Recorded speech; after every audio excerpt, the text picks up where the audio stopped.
Hey Fritz, how you doing today? Nice day, good morning. Hi all you people out there. Today, or this morning, we're at Fort Necessity. Fort Necessity is in Pennsylvania, and it's a site that commemorates George Washington's battle here in the mountains of Pennsylvania when he was with the British regulars. Most of us remember George Washington as being either a general or the President of the United States, the first president. But Fritz, here he was a lieutenant colonel in the Virginia militia. He was with Braddock's army, building Braddock's Road in here to fight the French and Indian War. So right here, he had to take a stand, had to build a fort, Fort Necessity. This was in the summer of 1754, and by July of 1754, his 40 men became 400 men, but the French beat him. This is where George Washington surrendered to the French. It was rainy, it was nasty. This is a bog.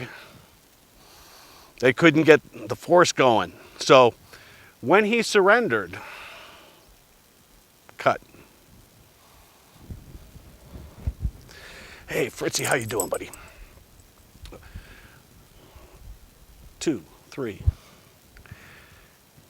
Hey ladies and gentlemen, and Fritz too, we're at Fort Necessity in Pennsylvania. This is a place where George Washington had his one and only real surrender, and he surrendered to the French. This was the start of the French and Indian War. George Washington was here with 40 militiamen from Virginia. He was a lieutenant colonel. We think of Washington as either being a general or as the president, or even just as an old man. He was a young man here, and he was leading a group of soldiers from Virginia up here to sort of make sure that they claimed the area and get the French out.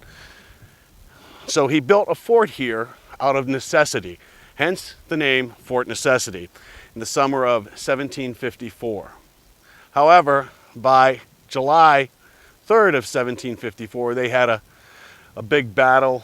The French won, and George Washington had to surrender. In his surrender document,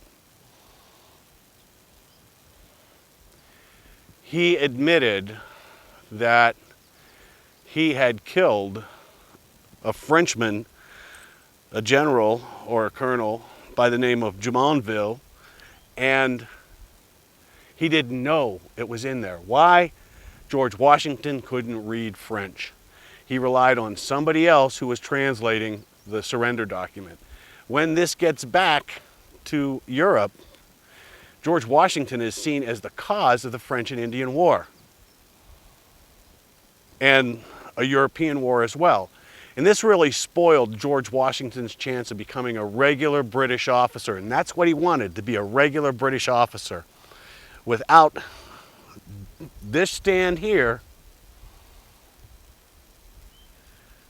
we might not have had George Washington for the American Revolution. And it's beginning to rain a little bit, Fritz, so let's pack up our camera and go.